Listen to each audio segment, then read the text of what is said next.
A leader's purpose, as I've come to understand it, comes down to 3 simple roles.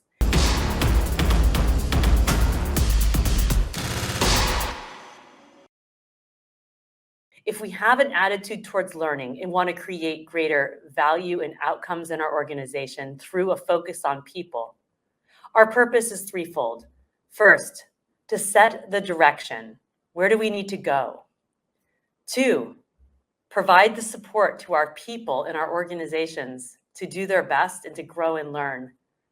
And 3, develop yourself as a leader and as a learner as well. And if we can do all 3 of these, we can fulfill our leadership purpose of not just creating value for our customers through our organization, but by developing people with an attitude towards learning.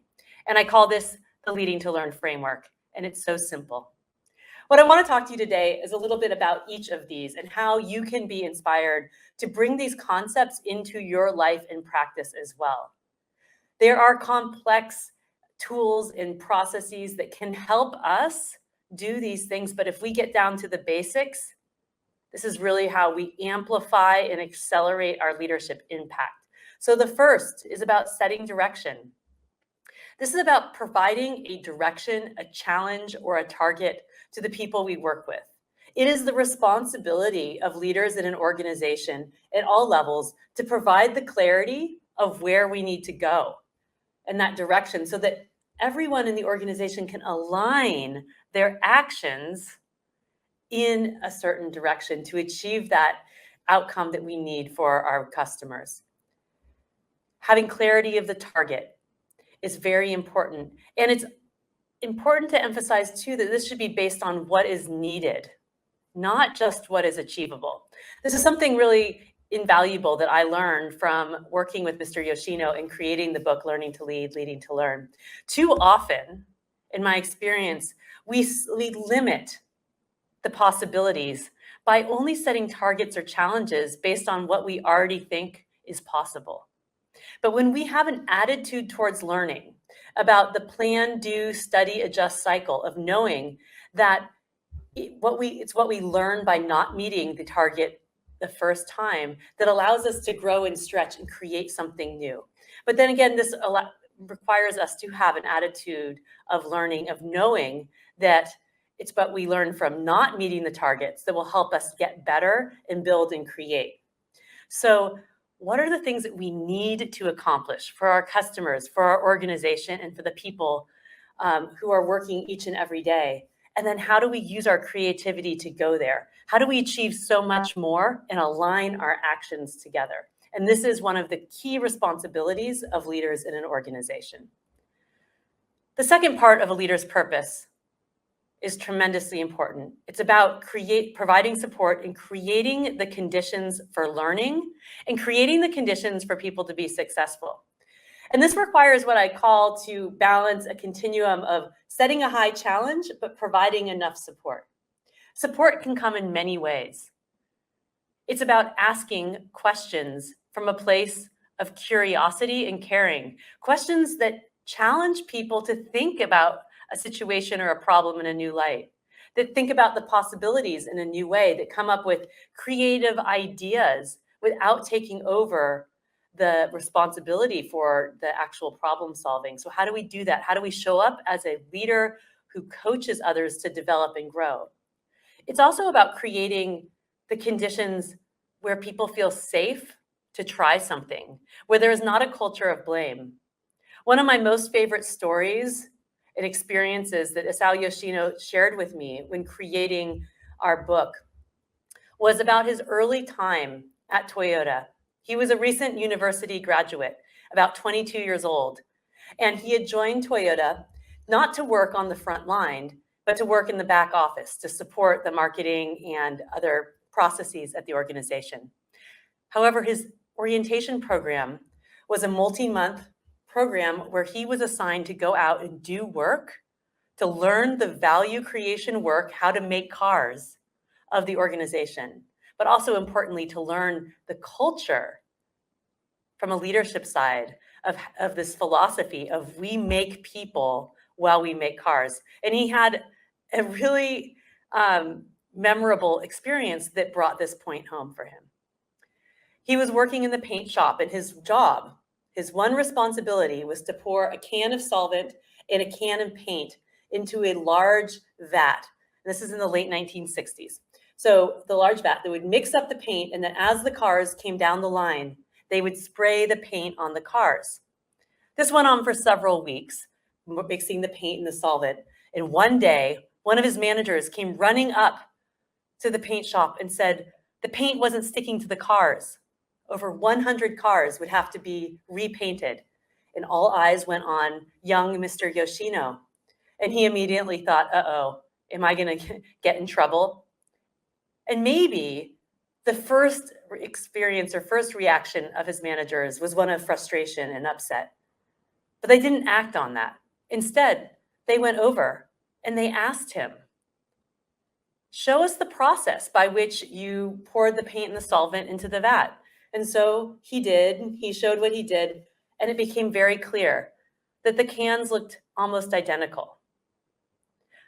And the amazing thing is, and he laughed when remembering the story after many decades, was that not only did they not blame him for this mistake, they said thank you. His manager said, thank you for making this mistake because you've showed us that we didn't set up the conditions for you to be successful. What an amazing experience. And this gets back to creating a place that it's safe to make mistakes. Of course, we don't want mistakes and we want to mistake-proof them. But instead of blaming, having this be seen as a space for learning and for improvement, and the manager taking responsibility to move forward with that improvement so that didn't happen again. When we can both provide clarity of what should happen and the support to allow people to be successful and to grow and learn, and support to learn new skills as they get more skilled and more advanced in their abilities. This is where we really thrive in developing people so that we can create more and better services and outcomes that we need for our customers and for our organization. One of the important things here too is to remember that challenge without support will create an unfavorable condition where people are unhappy at work. They just feel like there are so many things to do and so many expectations, but they may not have the capability or confidence to fulfill what they're being asked to do. And similarly, support with no challenge or direction in which to orient their energy. People may feel happy or be doing a lot of activities, but they're not directed towards what really needs to happen. So we need both challenge and support working together to help people become their best and to move the organization forward to what's needed. One of the other very important things to remember here is that one of the biggest leadership challenges that we have, and I should say not just leadership challenges, human challenges, is that we have a habit. We have a habit of telling, and we need to break the telling habit to really become effective at growing and developing the skills and capabilities of others and to solve more problems. It's not that telling is wrong and that asking is right. They're both right under the right circumstance. But when we show up telling people not just where they need to go, but exactly what to do and how to do it, and suggest all of our ideas and telling people our suggestions, you know what happens? Not only do the people you're telling what to do and how to do it feel disengaged from the work, who ends up owning the problem? You do. So when we can get better at knowing that how to tell is about setting the direction, providing clarity of expectations, and providing feedback to let people know how they're performing, but then giving the space and creating the conditions for learning through asking open-ended questions and helping develop that person's skills around problem solving and contributing. You are unburdened by having the responsibility of solving every single problem in the organization. And you also get to leverage the creativity of so many people in your organization as well. So the number one tip I have for you as you're looking to develop greater capability and skills in your organization to grow a culture of continuous improvement is to figure out how to break your telling habit, how to ask more open-ended questions, and how to not ask questions in disguise. When you can get away from telling all of your ideas and giving people the space to grow and to learn and to think and to contribute, you solve so many more problems. Then the third part of a leader's purpose is about developing yourself.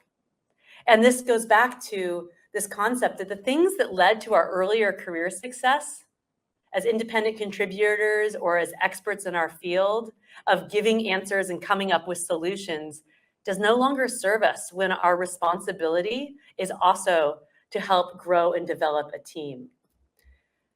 We need to see ourselves as business conditions that require improvement, as much as we see processes in our organization that require improvement.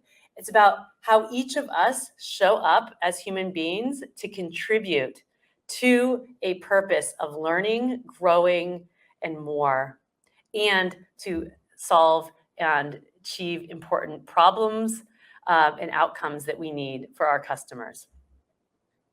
I try not to share a lot of Japanese words in the work that I do, but one of the things that really surprised me when I moved to Japan and was studying Japanese is how a word like kaizen, which we translate to be continuous improvement, actually has much more rich meaning in the original Japanese script. So the words on the left mean change, but these come from the symbols meaning self and whip. And then the word on the right, zen, coming from sacrifice. But continuous improvement, or kaizen, is much more than continuous improvement of processes, which is as important. But it's about continuous improvement, the self-discipline to improve ourselves for the betterment of the good. And so if we can start seeing, in as much that our purpose as an organization is not just to develop a great service or outcome for our customers, but it's also to develop people. Continuous improvement is also about having the attitude of developing ourselves so that we can help others develop and so that we can achieve the important challenges or outcomes that we need to for our organization. This gets back to one of my favorite words, intention, and how intention, as I've come to see it, and actually this comes from the original Japanese script, coming from the words heart and direction. Heart being, what's our purpose? Who do we want to be and what impact do we want to have? And then direction, about what are the actions that actually align with fulfilling that purpose or the impact that we want. And when we can connect with what our deeper purpose is, perhaps not just solving the problem or having the outcome that we need, but also about the impact that we have on other people, we're better able to see and connect what actions we need to take to truly fulfill our intentions and be that person. It's about aligning with purpose and going back to who do we really want to be? How do we want to improve ourselves? And how do we going to help other people improve and grow to have an attitude of continuous improvement and learning in our organizations and in our broader lives as well. In fact, all of the work that I've done as a leader in my professional life has made a tremendous impact in my personal life as well. I am a better parent, I'm a better spouse, and I'm a better friend. Because when we connect with purpose about the impact that we really want to have, about how we help other people grow and develop to achieve the outcomes they need to, and how we develop the habits that are most aligned with that, we improve, we grow, and have a more aligned and meaningful impact.